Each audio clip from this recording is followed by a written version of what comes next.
श्री वेद पुरुषाय नमः, श्री ज्योतिषाय नमः, श्री सूर्याय नमः। आप पढ़ रहे थे नक्षत्रों का फल, किस नक्षत्र में पैदा होने से वह जातक कैसा होता है। चलिए, पुष्य नक्षत्र, पुष्य नक्षत्र के विषय में सभी लोग जानते हैं। बोले पुष्य नक्षत्र हुआ है, यदि किसी का पुष्य नक्षत्र हुआ है तो आंख बंद करके कह दो कि यह भगवान का भक्त, देवताओं का भक्त होगा। फिर भी पुष्य नक्षत्र का फल, देव धर्म धन युक्ता पुत्र युक्तो विचक्षणः, उससे च जायते लोका शांतात्मा सुभगा सुखी। फिर एक बार देख लो, देव धर्म धन युक्ता पुत्र युक्तो विचक्षणः, उससे च जायते लोका शांतात्मा सुभगा सुखी। जिसका जन्म पुष्य नक्षत्र में हुआ है वह देवता और धर्म को मानने वाला होता है। देव भक्त, धर्म को मानने वाला, युक्ता माने युक्तवान वाला, धनई युक्ता, धन से युक्त माने धनवान होता है, धन वाला बनेगा आगे चल करके। पुत्र युक्ता, पुत्रवान होगा। विचक्षणा, उसकी बुद्धि बढ़िया विचक्षण होगी, कहने का मतलब दिमाग बुद्धि अच्छी होगी, स्मार्ट होगा। शांतात्मा, शांत आत्मा होगी, ज़्यादा खीसे न पोरने वाला नहीं होगा। ये बहुत लोग हंसते रहते हैं, ही हू करने वाला नहीं होगा, गंभीर व्यक्ति होगा। सुभगा, भाग्यवान होगा। सुखी, और जीवन में इसको सुख मिलेगा। जब आदमी शांत रहेगा, इसकी आत्मा शांत है भाई, जो पूजा पाठ करेगा स्वाभाविक है वो उसकी आत्मा शांत रहती है। फतूल के काम नहीं करेगा, और जुआ और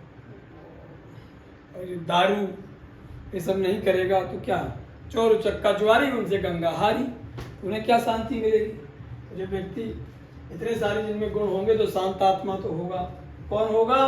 पुख्य जायते, पुख्य नक्षत्र में जायते मैंने पैदा होने से, लोका मैंने संसार में, वह देव धर्म वाला, देव को मानने वाला, धर्म को मानने वाला, धनवान, पुत्रवान, विचक्षण, शांतात्मा, सुभगा माने भाग्यवान और सुखी होता है। हमने हिंदी में भी अर्थ लिख दिया है। इसके बाद इसके आगे आने वाला जो नक्षत्र है वह कौन सा है? अश्लेषा। कहीं कहीं सुलेखा भी कहते हैं, कहीं श्लेषा कहते हैं, कहीं आश्लेषा कहते हैं। इसलिए हमने लिखने में तो ऐसा है, बोलने में ऐसा है, आश्लेषायाम। अश्लेषा नक्षत्र का फल, अश्लेषा नक्षत्र बहुत अच्छा नहीं होता। जिसका अश्लेषा नक्षत्र में जन्म होता है तो पहली बात तो उसके मूल पड़ते हैं। जो 6 नक्षत्र आते हैं उनमें अश्लेषा, मघा ये मूल के नक्षत्र होते हैं। गंडांत जिसे कहते हैं, कहीं कहीं पंजाब में इसको गंड कहते हैं, बोले गंड मूल में हुआ है। और हमारे इस क्षेत्र में इसको मूल नक्षत्र कहते हैं। 6 नक्षत्रों में ये अश्लेषा आता है। सर्वभक्षे कृतांतश्च कृतघ्नो वंचिका खलः, आश्लेषायां नरो जाता कृतकर्मा ही जायते। फिर दोबारा देखो, सर्वभक्षे कृतांतश्च कृतघ्नो वंचिका खलः, आश्लेषायां नरो जाता कृतकर्मा ही जायते। सर्वभक्षी, सब कुछ खाने वाला, कोई विचार विचूर नहीं मानने वाला। कहाँ मंगल, कहाँ शनिवार, ये खाना वो खाना, कुछ नहीं, कोनो कुछ नहीं। बाप कहे कि नहीं बेटा ये नहीं खाना है, तुम्हारे लिए ये उचित नहीं है, कुछ नहीं। कहीं बाजार में खाना, डॉक्टर कहे ये नहीं खाना तो खाना, कोई नियम नहीं, कोई विचार नहीं, कुछ नहीं। सर्वभक्षी का मतलब खान पान का कोई विचार जिसके पास नहीं है। कृतांतश्चा, कृतांत चा माने और, कृतांता, कृतांता चा माने और, कृतांत माने बड़ा क्रूर आदमी होता है। अगर दया नहीं होती इस व्यक्ति के पास में, किसी को अगर मारना हो तो बिना शील के मारने वाला व्यक्ति, सामने वाले को दया ना आना, तब मतलब ऐसे ही व्यक्ति लोगों का शोषण करते हैं, लोगों का धन ठगते हैं एक प्रकार के। जो आदमी जिसके पास दया नहीं होगी वही लोगों का शोषण करता है। तो क्रूर आदमी, कृतघ्न मतलब जो क्रूर होगा वो कहेगा एहसान मानेगा किसी का, एहसान ना मानने वाला। कृतघ्न माने कृतघ्न, वंचक माने दुष्ट, वंचका माने हाँ, खला माने होता है दुष्ट, वंचका माने धूर्त। वंचका माने धूर्त और खला माने दुष्ट।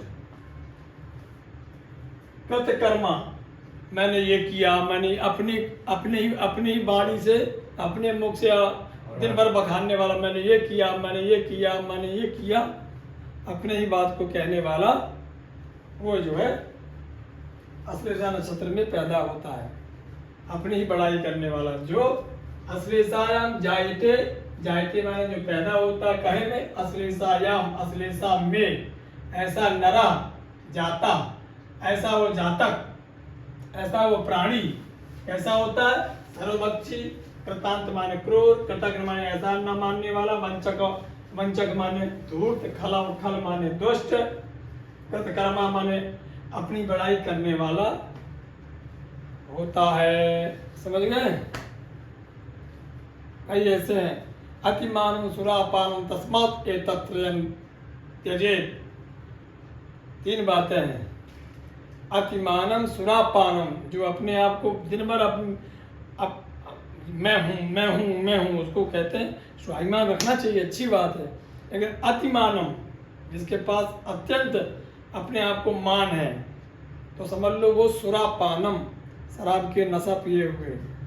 अतिमानम सुरापानम, प्रतिष्ठा सुक्री विष्टा, जिसको दिन भर चिंता लगी रहती, मेरी प्रतिष्ठा, दिन भर अपनी प्रतिष्ठा के विषय में बखानता हो। प्रतिष्ठा करना अच्छी बात है, प्रतिष्ठा बनानी भी अच्छी बात है, लेकिन अति प्रतिष्ठा जिसके दिमाग में होती, तो बोले वो कैसा प्राणी होता, बोले सुक्री विष्टा।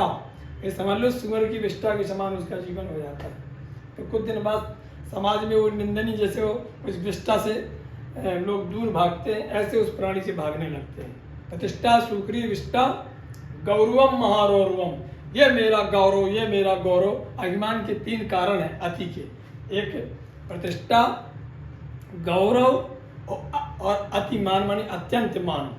ये तीनों प्राणी बहुत अच्छे नहीं होते। गौरवम महारौरवम, जिसके पास बहुत ज्यादा गौरव चिल्लाता है, वो समझ लो महारौरव नाम के नरक में पड़ा है। वही बात यहाँ कहा, कृतकर्मा, अपनी बड़ाई दिन भर करने वाला व्यक्ति होता है, जिसका जन्म अश्लेषा नक्षत्र में होता है। समझ गए?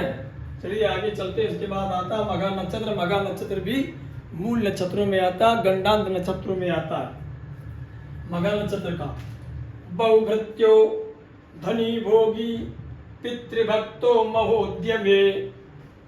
देखो एकदम ये वाला श्लोक सरल था, इसलिए हिंदी लिखने की जरूरत नहीं पड़ी। तीसरा भी बहुत सरल है।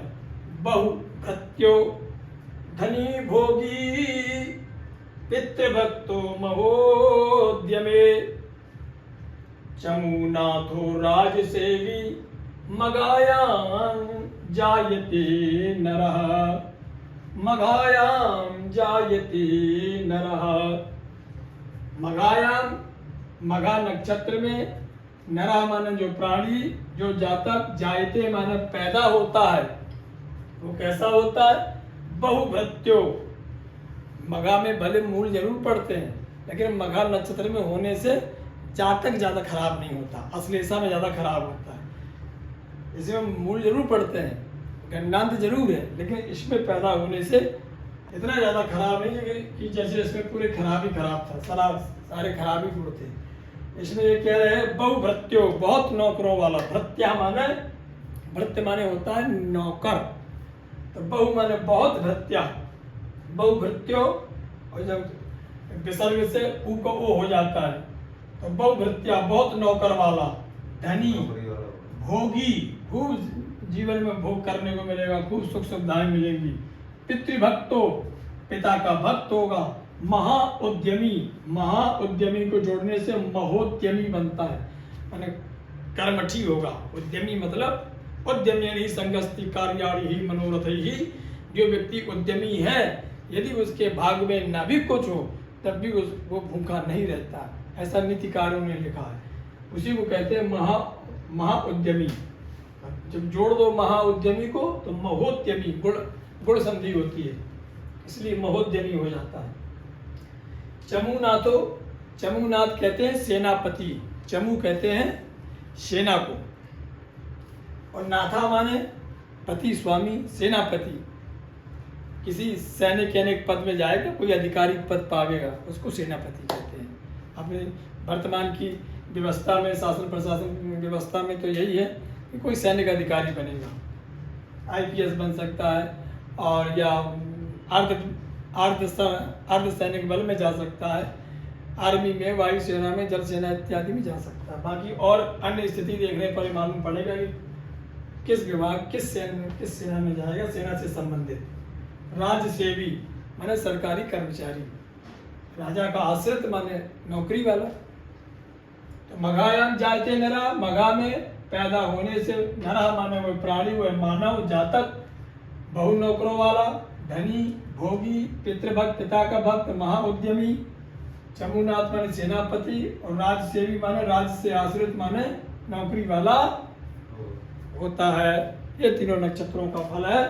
हम आपको श्लोकों में इसलिए पढ़ाते हैं, बड़े सरल श्लोक करके बताते हैं, अर्थ बता रहे हैं, जिससे आपको अर्थ करना आ जाए। अर्थ करना आ जाए तो श्लोक याद बना रहेगा।